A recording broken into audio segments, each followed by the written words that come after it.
Assalamualaikum warahmatullahi wabarakatuh.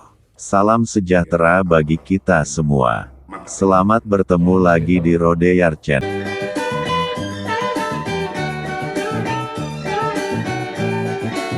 Pandai Parents, ini lanjutan dari tutorial sebelumnya. Pada sumbu vertikal ini menunjukkan jumlah pisang. Pada sumbu horizontal menunjukkan jumlah roti. Pada waktu tutorial sebelumnya, kita sudah menjelaskan tentang pertukaran antara pisang dan roti. Anda bersedia menggantikan pisang dengan roti pada waktu hari Jumat dan Kamis. Anda bersedia menggantikan pada waktu hari Kamis dan Jumat tersebut karena tingkat kepuasan yang Anda terima sama. Jadi jika digambarkan di sini, baik pada titik A, titik B, ataupun titik C, tingkat kepuasan sepanjang kurva ini sama. Maka ini yang disebut dengan kurva indifference. Sepanjang kurva ini, tingkat kepuasan yang diterima oleh konsumen itu sama.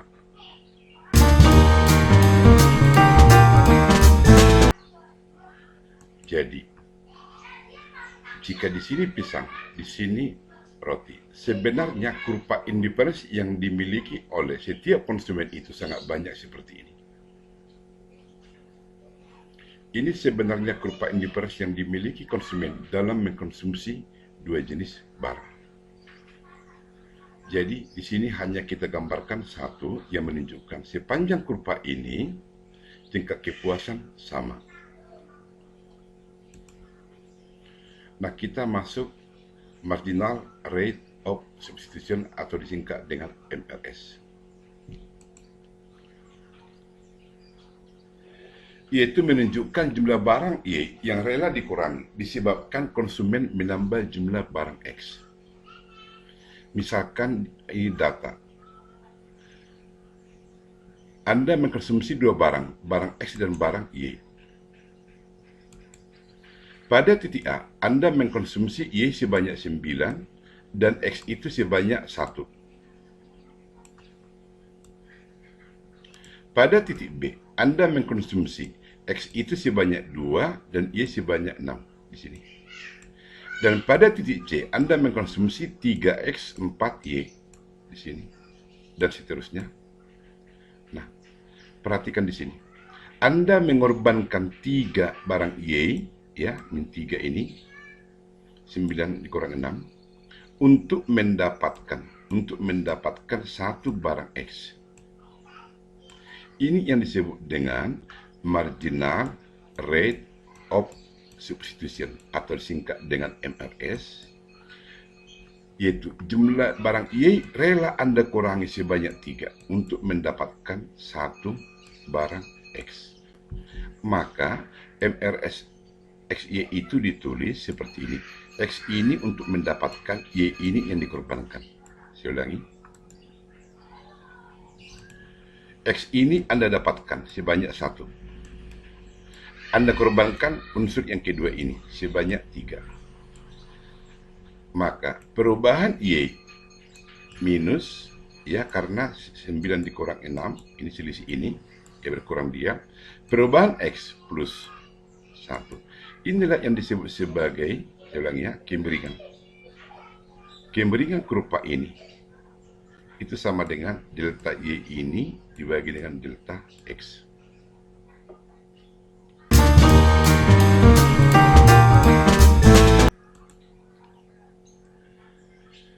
Di sini ada contoh tabel persamaan untuk 3 dimensi kurva indifference yang bisa diderivasi. Contoh, perhatikan ini. Fungsi total utility, total kepuasan, 10X dikurang 0,5X pangkat 2 ditambah 24Y dikurang 0,5Y pangkat 2. Inilah fungsi utility Anda waktu mengkonsumsi barang X dan barang Y. Artinya seperti ini. Pada waktu Anda mengkonsumsi Y sebanyak 0, ini Y ya, sebanyak 0. dan X sebanyak 0, maka total utility Anda adalah 0. Anda masukkan 0 ke sini. Waktu Anda mengkonsumsi X sebesar 1, ini 1, Anda ganti X ini 1, ganti 1, dan Y 2, Anda ganti Y ini 2, maka Anda akan memperoleh total utility sebanyak 56 itu. Demikian juga seterusnya untuk yang di sini. Waktu Anda mengkonsumsi barang Y 8 dan barang X itu sebanyak 4. Total utility Anda itu ada sebanyak 192 util. Inilah contoh tabel persamaan 3 dimensi untuk total utility. Nah, kita buat ilustrasi. Perhatikan di sini ya. Ini 144, 144, 144.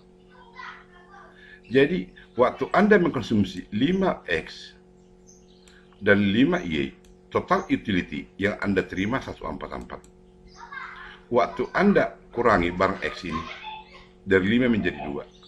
Tapi Anda naikkan Y, dari 5 menjadi 6. Total utility Anda yang Anda terima 144. Anda kurangi lagi X itu menjadi 0. Kemudian Y naik dari 5 menjadi 7, dapat 144. Nah, perhatikan di sini, tingkat kepuasan untuk ketiga ini sama. Ini yang disebut dengan kurva indifference. Perhatikan lagi ini, angka yang 176 ini total utility. Tingkat kepuasan sama semua 176, yaitu 9 di sini, kemudian 6 barang Y. Anda kurangi barang X menjadi 4, dan Y sebanyak 7 naik. Kemudian Y naik dari 7 menjadi 9, X Anda kurangi dari 4 menjadi 0. Jadi ketiga titik ini memberikan tingkat kepuasan yang sama. Kemudian ini lagi tingkat kepuasan yang sama 208.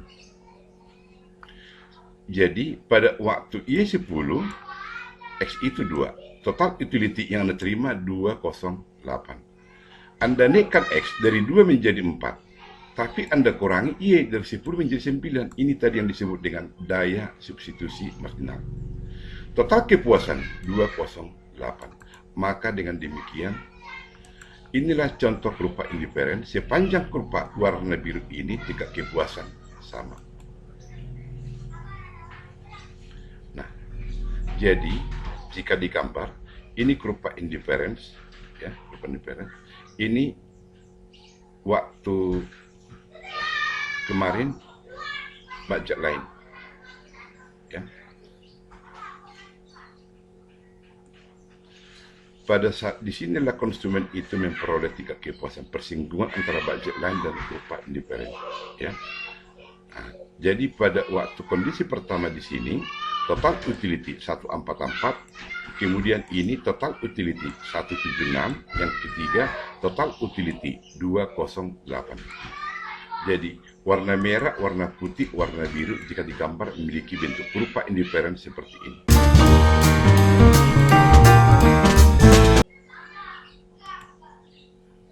Ciri-ciri kurva indifference.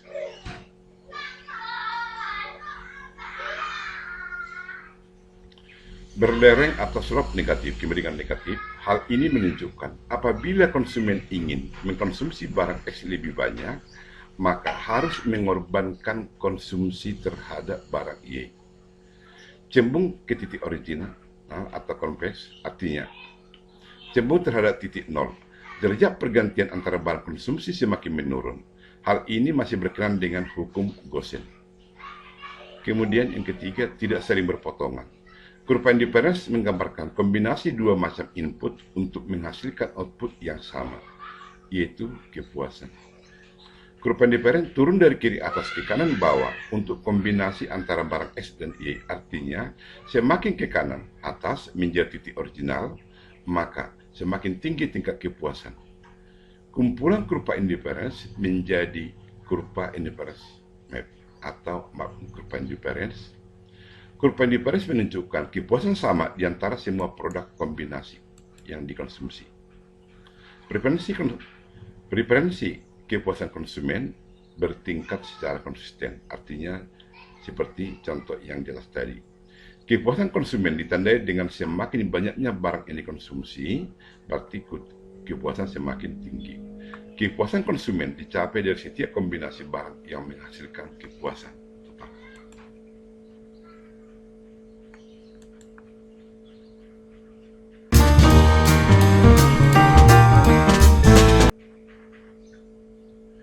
Apakah kurva indiferens dapat berpotongan? Jika pada sumber vertikal pisang, pada sumber horizontal roti. Ini kurva indiferens pertama, ini kurva indiferens kedua.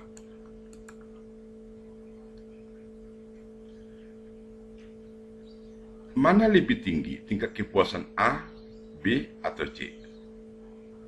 Ya, betul, sama. Tingkat kepuasan sepanjang kurva warna merah ini adalah sama. Maka, tingkat kepuasan pada titik A, B, dan C adalah sama. Yang pertama, yang kedua. Mana lebih tinggi tingkat kepuasan titik D, B, dan E? Sama, karena sepanjang kurva indiferen tingkat kepuasan sama. Dari data ini, maka dapat disimpulkan kepuasan pada titik A, B, C sama. Ya, kepuasan pada titik A sama dengan B sama dengan C. Demikian juga kepuasan pada titik D sama dengan kepuasan pada titik B sama dengan kepuasan pada titik E. Dari kedua pernyataan ini secara matematis berarti kepuasan A itu sama dengan kepuasan D. Mengapa sama? Ya, karena ini B sama dengan B, B sama dengan A, B sama dengan D. Secara matematika A sama dengan D. Padahal ternyata di sini tingkat kepuasan D lebih besar dari titik A. Kemudian kepuasan C berarti sama dengan kepuasan E, karena kepuasan titik B sama dengan B. Padahal kepuasan titik C lebih tinggi dari kepuasan E. Maka dengan demikian ini bukti bahwa kurva indiferen tidak pernah berpotongan.